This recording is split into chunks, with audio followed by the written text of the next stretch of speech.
Hola, ¿qué tal? Nuevamente junto a usted, bienvenida y bienvenido a este ya su programa Actualidad para Todos.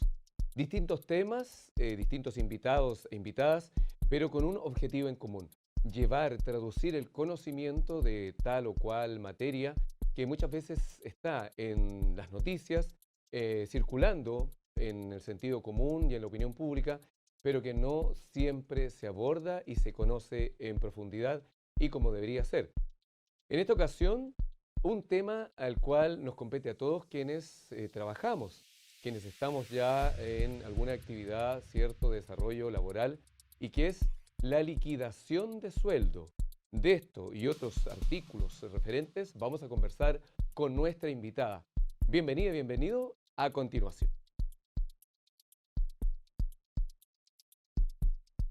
Muy bien, y estamos de vuelta, como lo habíamos anunciado, con este tema, ¿cierto? La liquidación de sueldo. Pudiera parecer a lo mejor algo tan simple, tan sencillo aparentemente, lo que recibimos siempre, constantemente, quienes estamos en el mundo laboral, como lo decía. Pero la verdad es que usted se da cuenta que no es así y que hay desconocimiento y que también falta información y educación al respecto. Por eso, hoy quiero compartir con ustedes, con nuestra invitada.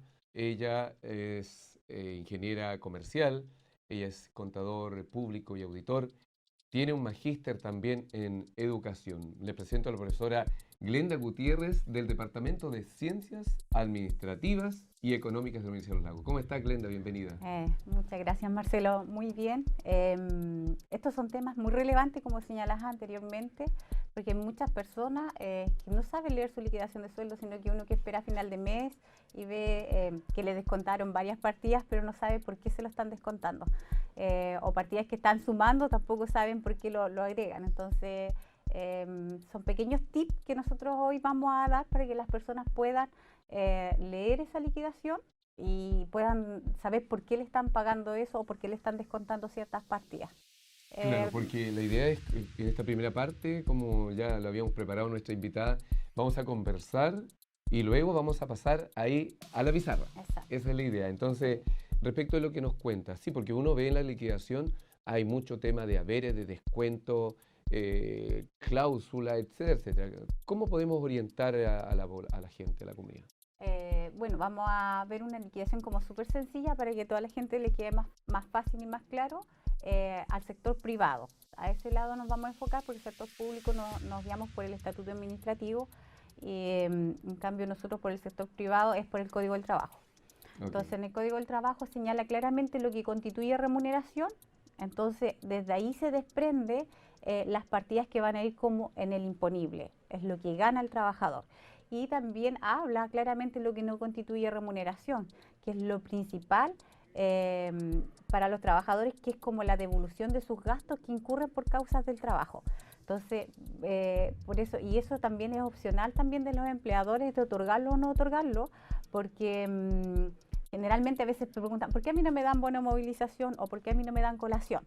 Entonces son partidas que a veces piensan que todas las empresas los tienen que otorgar y no es su obligación, sino que la única obligatoriedad que hay dentro de lo que es concepto de remuneración es que el sueldo base no puede ser inferior al ingreso mínimo, que actualmente son 350 y ahora ya se está pensando en aumentar ese ingreso mínimo entre 380 o 400, pero todavía no sale decretado.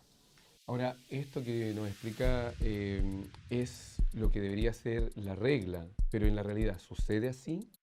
La parte de los sueldos bases sí, Ya. eso sí o sí, porque también tenemos un ente fiscalizador que es la parte de la dirección del trabajo, entonces está constantemente fiscalizando a las empresas y se tiene que cumplir la ley en esos aspectos, ¿ya? La regla general, a lo mejor las horas extra o hay partidas que a veces dice la dirección del trabajo que se pueden disfrazar, sí, las empresas a lo mejor los pueden disfrazar o ocurre en la vida real. A lo mejor hay empresas que disfrazan las horas extras, por ejemplo, por un bono distinto, porque hace más de las 2 horas que señala la ley. Pero por regla general no debiera ocurrir, ya que tenemos un ente fiscalizador. Ok. ¿Y cómo se hace una liquidación de sueldo? ¿Por qué? ¿Quién regula eso, además del ente fiscalizador, para ver si lo cumple? Pero, ¿cómo se puede confeccionar? ¿En base a qué, desde la perspectiva del contador, auditor, ingeniero comercial, si nos puede Sí, orientar? No hay una estructura, por ejemplo, puedo ver, un trabajador puede tener una X liquidación de sueldo, pero esa liquidación de sueldo siempre los valores tienen que llegar al mismo resultado. Puede tener distintos formatos, por así decirlo, entre empresas, pero tenemos que llegar siempre al mismo resultado.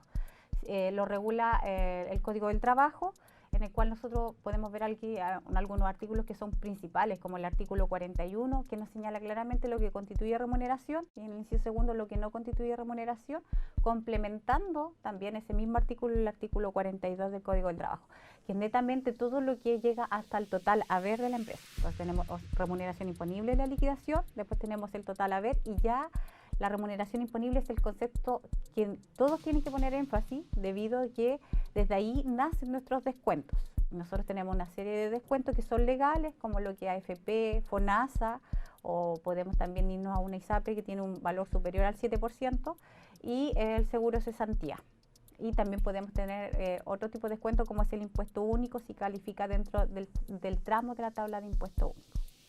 Una pregunta: el otro día conversábamos con la profesora Valesca Turra acerca de, por ejemplo, la declaración de renta. Y yo le preguntaba si esto era extendible o extensiva para otros países. Me decía que sí, alguna pequeña variación, pero que en general es prácticamente uniforme. En el caso de una liquidación de sueldo, ¿cómo se hace? ¿Por países? ¿Hay algo que cada país tiene con sus códigos del trabajo? ¿Cómo Va se a depender visualiza? de los códigos que tenga cada país, pero la estructura y la funcionalidad es totalmente similar. Por ejemplo, nosotros estamos regulados por AFP, entonces nosotros tenemos un tramo y un porcentaje de AFP. A lo mejor otros países también tienen otro porcentaje, pero funciona de la misma forma. Tenemos también remuneración imponible, totales haberes, tenemos la base tributable, que son conceptos importantes dentro de la liquidación de sueldo. Y podríamos explicar en palabras muy simples el tema de los haberes. ¿Sí? Los haberes es el total de los ingresos que recibe el trabajador, como lo que constituye remuneración más lo que no constituye remuneración. Por ejemplo, si gana, supongamos, ya el sueldo mínimo, 400.000 pesos. ¿Sí? 400. Ya. Ya, esos 400.000 pesos podemos decir, tanto tiene de remuneración imponible, pero igual tenemos que estar conscientes de que existen partidas que no constituyen remuneración porque son devoluciones de gasto que incurre el trabajador por causa del trabajo. Por ejemplo, un bono movilización, que es el dinero que le da al trabajador para que se pueda acercar desde su casa hasta el trabajo. ¿Pero eso se vería aparte del Eso sueldo es, mínimo ese es o aparte, incluido? va aparte del sueldo mínimo. Ya. Entonces nosotros, eso es lo que algunas personas preguntan, ¿por qué a mí no me dan bono de movilización? Eso es opcional de la empresa, pero sí o sí el sueldo mínimo tiene que estar dentro del sueldo base. El sueldo base tiene que estar ahora regulado con 350.000 pesos. Si sube a 400, se coloca sueldo base 400.000. Pero está regulado por el artículo 41, inciso primero. Y el inciso segundo ya habla lo que no constituye remuneración, donde tenemos esas partidas que son devoluciones de gasto por causa del trabajo que hace el trabajador, pero son opcionales que la empresa lo pueda otorgar. Estamos hablando del ámbito privado. Sí. Ya. ¿Y en el público qué ocurre ahí? No, en el ámbito público igual nosotros tenemos partidas, por ejemplo, en el ámbito privado, por ejemplo, los aguinaldos, en el privado constituye remuneración, es un mayor ingreso para la persona. También en el sector público no, a nosotros no nos constituye remuneración. Entonces ya hay una diferencia entre uno y otro. A nosotros sale un decreto regulado por ley donde nos señala que tanto sueldo en el sector público, desde qué tramo hasta qué tramo, vamos a tener cierta cantidad de aguinaldo. También el sector privado es opcional, igual que el empleador lo otorgue, pero igual existe, si lo da el empleador por cierta cantidad de tiempo, ya pasa a ser como habitualidad para que se lo otorgue a sus trabajadores. Generalmente a veces los empleadores dicen, este año no voy a dar aguinaldo, y ahí se asustan los trabajadores del sector privado, pero ya si ya lleva cierto tiempo dándole aguinaldo, ya esa obligación pasa a ser como una obligación de que el empleador lo otorgue.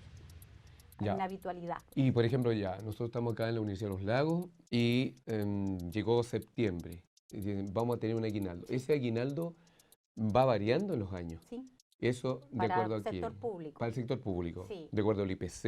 ¿De acuerdo a quién? De acuerdo al tramo de nuestro sueldo, donde se pacta se hace una negociación, siempre es la negociación que se hace en diciembre, con el gobierno cuando hacen una mesa de trabajo y ahí señalan claramente cuánto es los bonos cuando hacen de determinado conflicto, por ejemplo, cuando hay, o cuando nosotros nos van a dar cierta cantidad de aguinaldo y ellos colocan. Igual los reajustes salariales. En diciembre ya se define cuánto nos van a dar de aguinaldo para este periodo, por así decirlo. En el sector privado es totalmente distinto. Y eso obviamente está en base a cómo está la situación país, el crecimiento, etcétera, etcétera. Sí, por eso nosotros, por ejemplo, en el sector público, a nosotros este año nos reajustaron mucho más que el año anterior.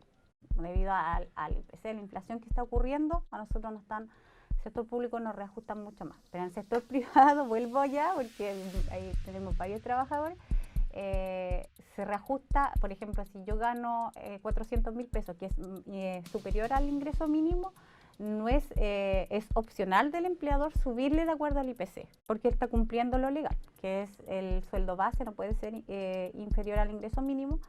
El ingreso mínimo actual es 350, entonces está en 400, no es obligación del empleador reajustarle, por ejemplo, un 6 y tantos por ciento, o cuánto llevamos ahora la inflación. Y bueno, estamos hablando de nuestro país, de Chile. ¿Cómo esto varía?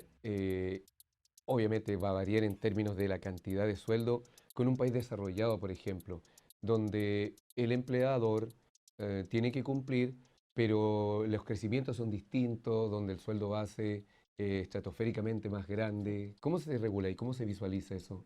Que cada país tiene su regulación y son muy similares, sí. Pues, entonces, independiente que sea el mismo sistema capitalista, por ejemplo. Sí, es que ellos tienen otro, o sea, ellos son países desarrollados, hay más productividad, mayor ingreso, toda la parte económica para ellos les cambia, entonces desde ahí nace de que ellos ganan más y tienen un sueldo mínimo más superior. Por ejemplo, nosotros si nos comparamos con Perú, el ingreso mínimo en Perú actualmente son como 292.000 pesos, no alcanza a ser los 300.000 pesos. En cambio, nosotros ya estamos superior a Perú.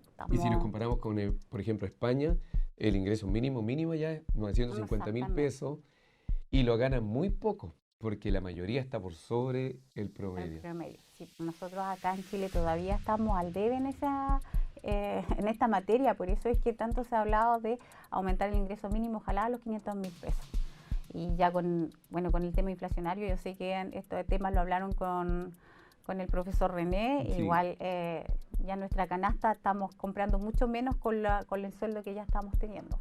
Y en el sector privado igual se les complica mucho más, independientemente que ahora se reajuste a lo mejor a 380 o 400.000 pesos, está subiendo una proporción inferior a lo que correspondería a lo mejor a la canasta. Entonces ya la gente va a tener que empezar a comprar productos sustitutos para poder abastecerse y poder tener lo mínimo.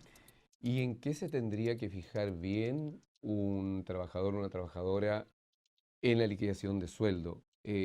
Además de que diga obviamente lo que le están pagando que debería ser, pero ¿en qué podría haber alguna alteración?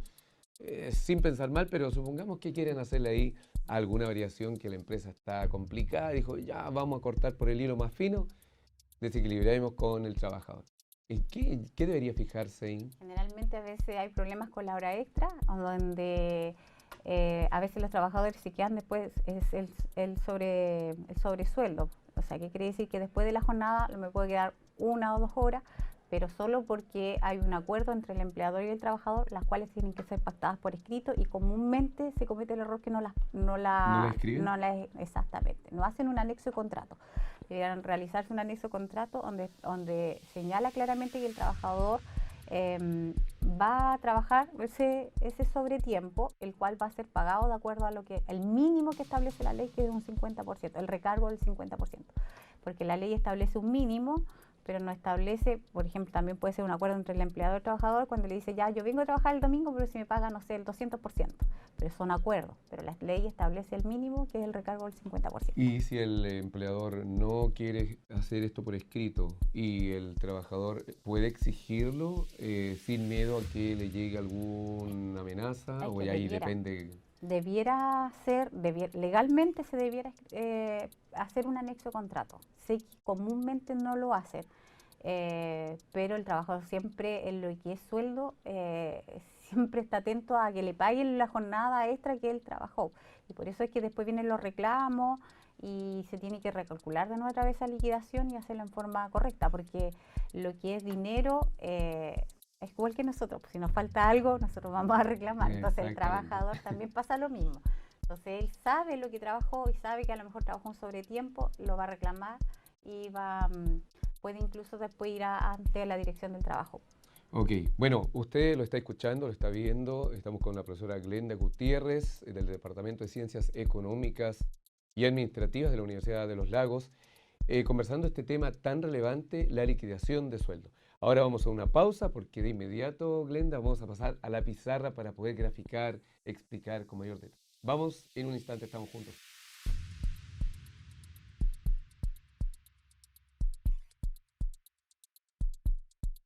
Estamos de vuelta, como les anunciamos, aquí en la pizarra junto a la profesora Glenda Gutiérrez, conversando de este tema, ¿cierto? La liquidación de sueldo. Y yo me preguntaba, ¿cómo vamos a graficarlo, Glenda? ¿Qué vamos a hacer? Ya, vamos a partir con con una liquidación súper sencilla, que es el común que deberán tener varias personas que estuvimos viendo en estadística, como son 830.000 personas que ganan el ingreso mínimo en el país. Vamos a hacer una con el ingreso mínimo y vamos a incorporar la partida, por ejemplo, gratificación. También hay otras partidas como hora extra, entonces no sé si incorporar también esas, podríamos también ir viendo, variando. Partimos con algo básico y si alcanzamos vemos otros conceptos. Okay. ¿Ya? Entonces partimos, por ejemplo, dijimos que el sueldo base, habíamos dicho anteriormente, Marcelo, que no puede ser inferior al ingreso mínimo. Entonces, el ingreso mínimo actual es 350. Entonces, ahora, si cambia el ingreso mínimo, en esta partida se tienen que fijar cada uno de ustedes, que si cambia a 380, este sueldo base tiene que decir 380, ¿sí? Pero va a ir en proporción a su jornada. Si la persona trabaja, por ejemplo, este es para 45 horas semanales, si trabaja menos, se tiene que ser en proporción a la cantidad de horas que trabaja. Exactamente. Si ahora, por ejemplo, subiera 380.000 pesos, aquí se tienen que fijar y trabajan sus 45 horas semanales, debiera decir 380.000 pesos. Si cambia a 400 horas, también debiera decir 400. También dentro de las partidas, comúnmente las empresas pagan gratificación y generalmente dicen, ¿me corresponderá o no me corresponderá gratificación? La gratificación, la ley lo señala en el artículo 42 y después se desprende en el artículo 47, 48, 49 y 50, donde ustedes pueden revisarlo después en el Código del Trabajo, porque yo ahora voy a parafrasear un poquitito nomás. Entonces en el artículo 42 señala claramente que la gratificación es un porcentaje que beneficia de las utilidades del empleador al trabajador. Okay. ¿Ya? Esta es obligatorio cuando las empresas, por ejemplo, las mineras, de comercio, incluso cooperativas que persiguen fines de lucro, tienen libro de contabilidad, ¿ya? Entonces, cuando ellos tienen utilidades y tienen libro de contabilidad, ellos tienen que gratificar a sus empleados. Entonces, esta gratificación comúnmente es mensual, pero también existe una anual. La anual está regulada por el artículo 47, 48, 49 del Código del Trabajo, donde ustedes la pueden revisar si tuvieran por esa opción la empresa, pero la gratificación también la hacen mensual, que es como un abono mensual que hacen a la gratificación anual, y es un 25% con un tope de 4.75 ingresos mínimos mensuales. ¿25%? Sí. Entonces, ¿qué es lo que se hace? De estos 350.000 pesos se le tiene que determinar el 25%. ¿Qué es lo que se hace? Nosotros esos 350.000 pesos, vamos a colocar acá. ¿Los plumones? Ya, los plumones. Gracias, Marcelo. Los 350.000 pesos por el 25%. Entonces me da 87.500 pesos. Entonces, con una liquidación de sueldo, con su gratificación, calculamos el 25% del sueldo base. Si hubieran más partidas, se calcula de todo lo que constituye remuneración y que me lo den periódicamente, todos los meses, ¿ya? Entonces tomamos todo lo que constituye remuneración. Si hubieran hora extra, ustedes suman el sueldo base más la hora extra y ahí calculan el 25%. En este caso, como no tenemos, y a esto se le llama la remuneración imponible. Ah, ok. Y esto es lo que hablamos. Y esta remuneración imponible, nosotros sumamos todo lo que constituye remuneración de acuerdo al artículo 41 y 41 inciso primero y 42, y sumamos, y esta es la remuneración más importante. Le vamos a hacer un asterisco porque desde ahí se hacen los descuentos previsionales, ¿ya? Okay. Siempre de la remuneración imponible. Si tuviera, por ejemplo, que la empresa les diera un bono de movilización, que es el valor o sea, ese valor que le otorga la empresa, que es la movilización que ocurre desde su casa hasta el trabajo, es algo opcional. Y eso es lo que yo decía, es opcional y no es obligatorio de las empresas otorgarlo. Y eso no constituye remuneración porque es una devolución del gasto por causa del trabajo, ¿ya? Entonces, por eso es que no constituye. Y aquí también irían las asignaciones familiares legales, que se podría colocar, la vamos a colocar como ítem, la asignación familiar legal, que es cuando nosotros tenemos nuestras cargas, por ejemplo, nuestros hijos, que a veces la puede pasar el esposo, o si trabajan ambos o uno de los dos, a él o a ella tienen que pagar esas asignaciones familiares y también se hace en torno a la remuneración imponible. Por eso es muy importante calcular la remuneración imponible, ¿ya? Y acá si hubieran bonos que también, por ejemplo, una movilización, todo eso no constituye remuneración, porque es desembolso, es opcional y porque son desembolsos que es como una devolución del gasto que incurre el trabajador por ir al trabajo, pero es opcional. Y a esto después se le llama total haber. Nosotros no le vamos a dar nada a nuestro trabajador y le vamos a dejar solo los 437.500 pesos. ¿Ya? No tiene cargas familiares, es súper sencilla. Pero si tuviera, acá colocan la movilización, suma y a eso se le llama total haber. Lo que va a recibir al final. Exacto. Esto es todos los ingresos. Hasta ahí llega. Y desde aquí, como les hice el asterisco, desde acá vienen los descuentos. Y estos descuentos, esa es la parte que no nos gusta. Esa es la parte que no nos gusta. De estos descuentos tenemos la AFP, que la AFP va a depender mucho de a dónde nosotros estemos afiliados. Y si es por primera vez, va a depender se va a la AFP, por ejemplo, que cobre menos comisión ahora legalmente. Por ejemplo, si Marcelo viene recién incorporándose al mundo laboral y no está incorporado a ninguna AFP, nosotros lo vamos a incorporar como empresa a la AFP que cobre menos comisión, ¿ya? Por ejemplo, ahora si tuviera el AFP modelo, ustedes pueden ingresar a Previred. En Previred están todos los indicadores previsionales, es súper sencillo utilizar esa página. Entonces nosotros siempre vamos a calcular de la remuneración imponible. La AFP, por ejemplo, fuera un 10,58%. Entonces de estos 437.500 sacamos el 10,58% que es la AFP. Pero de esta AFP igual es importante. Nosotros, el 10% de la AFP va a nuestra cuenta individual. ¿Ya? Nosotros, de ahí estamos reuniendo nuestra plata para cuando nosotros nos pensionamos. Y desde ahí está la plata que nosotros sacábamos cuando eran los retiros. Los famosos retiros. Y ese 0,58 que es en esta AFP, esa es la comisión que nos cobra la AFP por administrar nuestros fondos. Por eso dicen, cámbiate a esta AFP porque te cobramos menos gastos de administración y todo el interés. Entonces, ese es el porcentaje. ¿Ya? Entonces, va a depender mucho de la AFP que nosotros estemos. Ahí nosotros nos van a ir haciendo los descuentos. Pero nosotros, sí o sí, se nos van el 10% solamente a nuestra parte de la platita que estamos juntando para cuando nos estemos jubilando. Para la pensión. Son varios ítems, ¿no? Sí, y ahí está los 46.200. Y vamos a colocar, comúnmente están en FONASA, y FONASA es un 7%. Sí o sí la que es salud es un 7%. Pueden estar en ISAPRE, pero va a depender del plan donde estén, ¿ya? Y lo otro que tenemos que fijarnos en el seguro cesantía. El seguro cesantía es obligatorio a partir del 2 de octubre del 2002 y eso va a depender del tipo de contrato, Marcelo. Eso es súper importante en el sector privado. ¿Por qué? Porque en el sector privado existen contratos plazo fijo e indefinido. Si es un contrato plazo fijo, el 3% completito lo paga la empresa. ¿El 3%? Sí. Y si es un contrato indefinido, a nosotros como trabajadores nos descontarían el 0,6% y el 2,4% lo coloca la empresa, ¿ya? Entonces, en este caso, nosotros vamos a hacer como una liquidación de sueldo con un contrato indefinido. Y ahí nosotros sacamos el 0,6% y me da 2.625 pesos. Y esto se va a un fondo para cuando la persona quede cesante y pueda tener dinero para paliar un poquito la cesantía. Para eso se creó eso. ¿Esto en el sector público qué pasa? En el sector público no hay seguro cesantía. ¿Por ningún motivo? No. Y siendo nuestro empleador el Estado. Sí, pero esto nosotros, por ejemplo, lo paga la empresa, pero igual hay que tener tope porque nosotros tampoco tenemos indemnización en el sector público. Ellos igual tienen un tope. Acá el tope son 11 meses o 11 años, cuando es un mes por año, por sus indemnizaciones.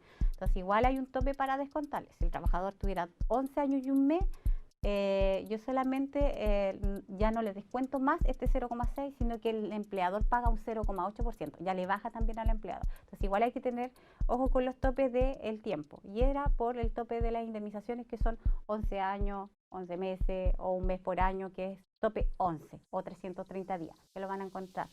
Entonces ese es el polémico igual que querían eliminar. Entonces acá sumamos nuestros descuentos, nuestros descuentitos. De una liquidación de sueldo del sector privado. Exactamente, del sector privado. Para que se note. Yo debe preguntar del sector público, es que obviamente vamos a hacer otro capítulo, vamos a hacer otro capítulo del sector público. Y aquí están los descuentos y después restamos para que veamos el alcance líquido.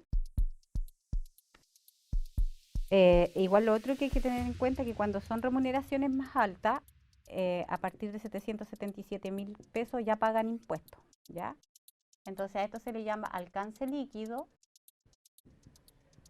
Y después tenemos anticipo, cuando ustedes piden un anticipo de sueldo.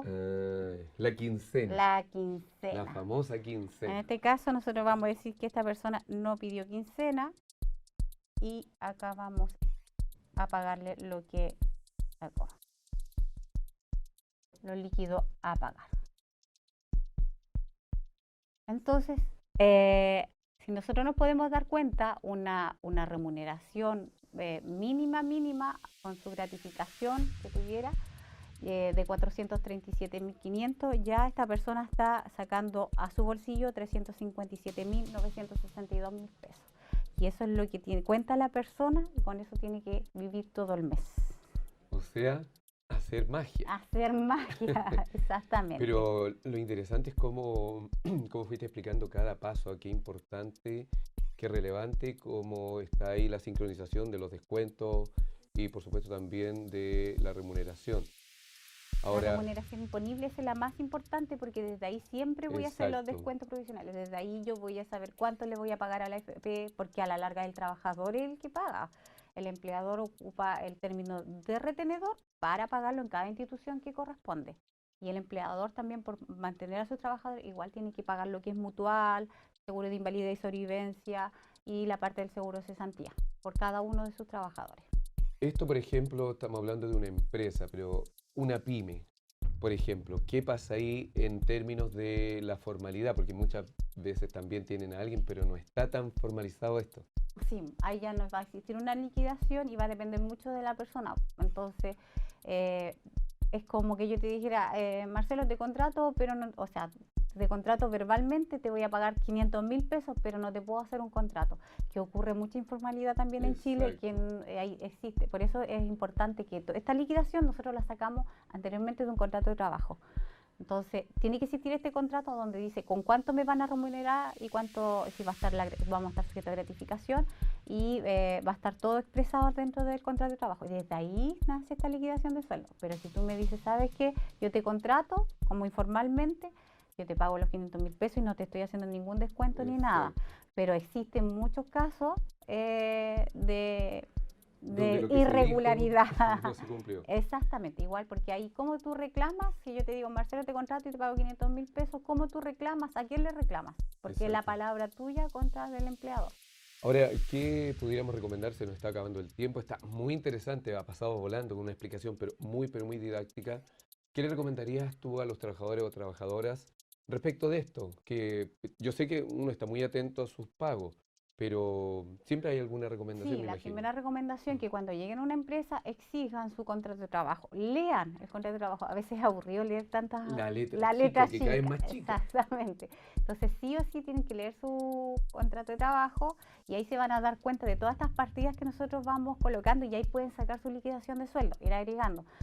Pueden ir complementando con la ley. Por ejemplo, acá nosotros no lo agregamos, pero esto está expresado en el artículo 41, que es el inciso primero, complementado con el artículo 42. Y esta parte está netamente en el artículo 41, inciso segundo.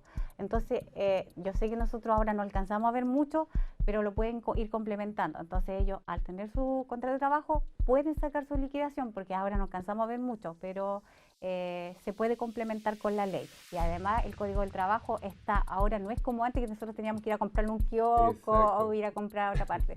Ahora no, ahora está todo en la web, pueden consultar, pueden ver, bajar la ley, entonces también se puede uno interiorizar en los temas, igual como ahora estas pequeñas cápsulas que nosotros estamos trabajando, ya al menos les va a dar un pie para que ellos puedan ir informándose. O sea, no hay excusa para no informarse. Exactamente. Queremos agradecer, profesora Glenda Gutiérrez, del Departamento de Ciencias Administrativas y Económicas de la Universidad de Los Lagos, contadora pública y auditor, ingeniera comercial. Se nota ahí no solamente el conocimiento, sino lo que queríamos con el objetivo del programa, cómo educar, cómo orientar a la población. Muchas gracias, Glenda. No, agradezco a ustedes por la invitación, sí que siempre vamos a estar disponibles y si Marcelo quiere algo de sector público, lo podemos hacer. Por supuesto, y con muchas interrogantes, sin duda. Muchas gracias. Y usted ya lo vio, ya vio este tema, se interiorizó a informarse como siempre, porque son los grandes temas con nuestras grandes invitadas a través de su programa Actualidad para Todos. Hasta el próximo capítulo con otro gran invitado o invitada y otro gran tema. Muchas gracias, Glenda. Bueno, Chao, chao, que estén bien. chao.